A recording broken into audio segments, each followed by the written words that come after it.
This is an 86 Jeep and an 87 Toyota. Two mass-produced 80s vehicles you probably wouldn't have looked at twice if you saw them on the road back then. Except these days, a mint Grand Wagoneer like this one can easily sell for $50,000. And a perfect 80s Land Cruiser, and this one is perfect, with only 36,000 miles all in Southern California, can easily pull $25,000 to $35,000. How? The simple truth is that old SUVs are rapidly shooting up in value, and these two are leading the charge. Right now, I'm going to show you around these two pristine examples of a Land Cruiser and a Grand Wagoneer so that you can start to understand why old SUVs are becoming so desirable. I think part of the reason people like these old SUVs so much is that they're totally back to basics without being so old school that you get rained on when you drive down the street like an old military Jeep. Essentially, these are the SUV in its purest form, except they're still somewhat modern. To show you what I mean, I'm going to start with the Land Cruiser. I've always felt the best example of how basic the FJ60 Land Cruiser is found in its horn buttons. Bear with me, this will make sense. On one side of the steering wheel, you have a regular horn button. On the other side, you have the same button except it's flipped over, so now the horn is upside down. On the bottom of the steering wheel, same button again, and now the horn is pointing towards the sky.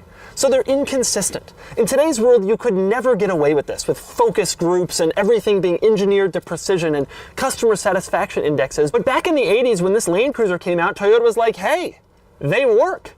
Why make 3 buttons? And they've carried that strategy throughout the entire rest of the car. On the door, there's no fancy, beautifully designed door panel with the finest materials. You got a door panel. You got your door latch, you got your window roller, you got your storage, you got your handle. It works. Why make 3 buttons? The interior air conditioning vents were easy. You wanted it closed, you twisted it closed. You wanted it moved, you moved it. It worked. Why make 3 buttons? In back, the tailgate couldn't have been easier to open. You wanted the top part open, push it, open the top part. You wanted the bottom part open, pull the latch, open the bottom part. There was no little clicker with powered liftgate. There was no waving your foot under the bumper. It just worked. Why make 3 buttons? Toyota was mandated by the federal government to put in reflectors. So rather than carefully integrating them into some beautiful front headlight design, they just drilled them into the fenders. They did the same thing in back. It was effective. Why make 3 buttons? And then there was the grille. It wasn't some fancy design that looked the same across the whole model range because it's part of our corporate identity. It was 90 degrees straight up. It said Toyota on it. What were you driving? Toyota. It was basic. Why make 3 buttons? The Grand Wagoneer, meanwhile, is the purest original form of something else, the luxury SUV. Not many people realize this, but back in the day, the Grand Wagoneer was a true competitor to the Range Rover, an ultimate high-end luxury SUV. But when you get into a Grand Wagoneer, you don't get modern gizmos like screens and adjustable suspension and terrain response systems that cater to the driving experience to whatever surface you happen to be on, like parquet wood garage floors. Instead, you get cool, old-school luxuries. For example, you want wood? You got it. There's wood on the sides. There's wood inside the doors. Here, here, here, here, and here. There's wood on the dashboard.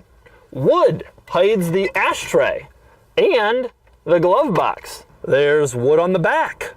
And more wood on the inside panel of the rear doors. And just when you thought they ran out of places to put wood, nope, there's wood on the rear spoiler thing and on the roof racks.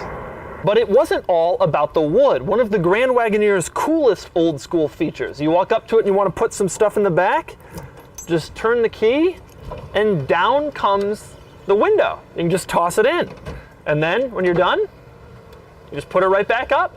There was a lot of cool stuff inside too, like 4 power windows, power locks, and power mirrors, all the way back in 1986. There were even power seats. And there was a multi-speaker high-end sound system before putting luxury sound systems in cars was even a thing.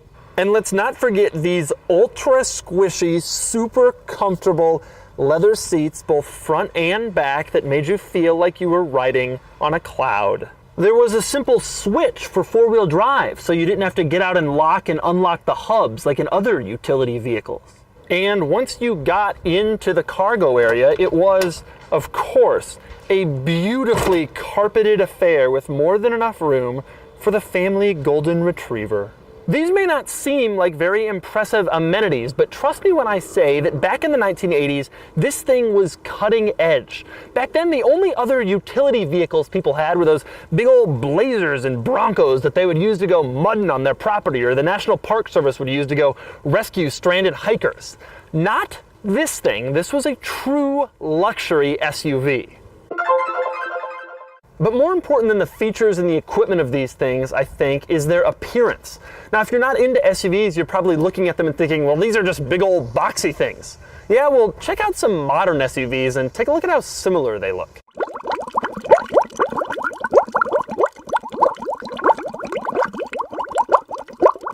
Now, look again at these. Do you see how different they look? The Land Cruiser doesn't have any soft, windswept curves designed to evoke a beach, or whatever crap designers say. They weren't trying to evoke anything. They were trying to make a capable, practical vehicle. And then there's the Grand Wagoneer. In today's world, a luxury SUV means lots of LED lighting and 22-inch wheels and a giant grille and enough horsepower to propel the Latvian Navy. That wasn't the case with the Grand Wagoneer. It has all the look of a luxury SUV, but none of the in-your-face.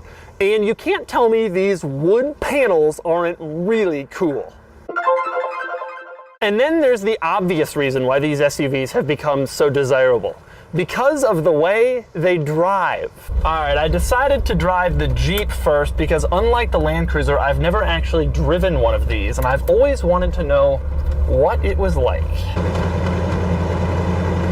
Oh, it's smooth. So smooth. The engine is like so smooth. The acceleration is so incredibly smooth. The braking too. I feel like I'm in a luxury car. Oh, the steering feel is so bad. You can just turn the steering wheel wherever you want. I love it. It's so mushy. It honestly drives like an old Rolls Royce or something like that. You don't feel that much, and it's so quiet. And you can turn the wheel like 10 inches in any direction and nothing happens. I just love the steering. The steering is so vague and so mushy, and that's exactly what I want for my Grand Wagoneer. There is no sense of urgency in this vehicle. There is simply a sense of joy and relaxation that modern SUVs don't tend to have. The seats are so comfortable. They're not firm at all. This is old school seating. Back when you could get you sit down, the thing would collapse about 2 inches and let your butt really, really get nice and in there. Fully on the throttle now. I mean, it makes a lot of noise.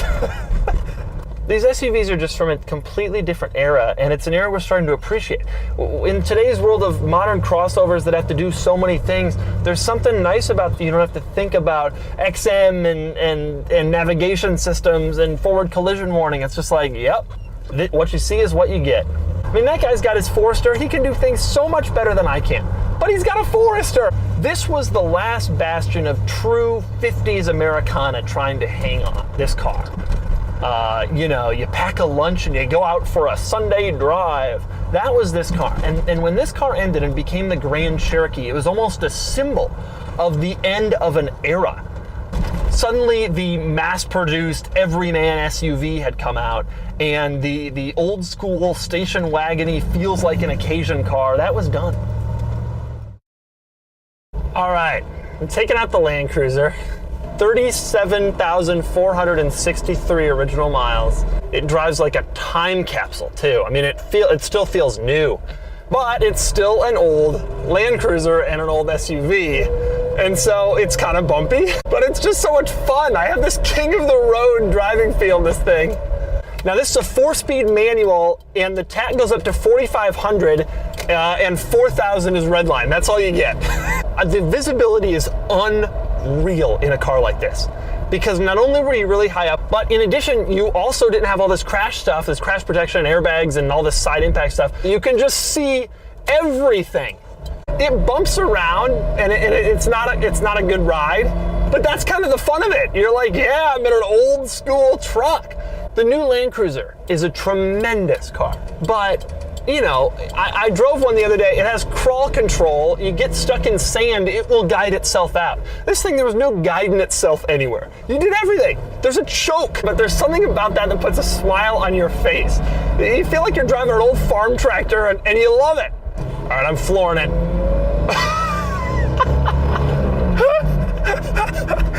Oh, yeah, okay. That's cute. That's funny. Looking out over this windshield, you just feel so cool. It's an awesome experience. The new Land Cruiser offers a different experience, also an awesome experience, but this is different. You can't replicate this in a new car. In a modern SUV, it's too easy, right? The Land Cruiser, it's not easy, but it's fun. And yet it's practical. You don't have to get like an old 60s Corvette and you can't really drive it all that often. And this thing you can take around every day and it's like, yeah, that's my car. So now you might understand why the old SUV is experiencing a resurgence. They're cool to drive. They're cool to look at. They're back to basics. And you can put your whole family and all your gear in it. It's essentially a classic vehicle and a practical vehicle in one. And here's the best part. These are rentals. That's right, I'm here in Minneapolis and I've borrowed these from Maury's Heritage Car Connection, which is an exotic and vintage rental car arm of a couple of Minneapolis area car dealerships. But instead of wall-to-wall Lamborghinis and Bentleys, they have a Land Cruiser and a Grand Wagoneer, which I think is even cooler. Thanks for watching, and for more of my thoughts on old SUVs and their rise in value, don't forget to check out my column at autotrader.com/oversteer.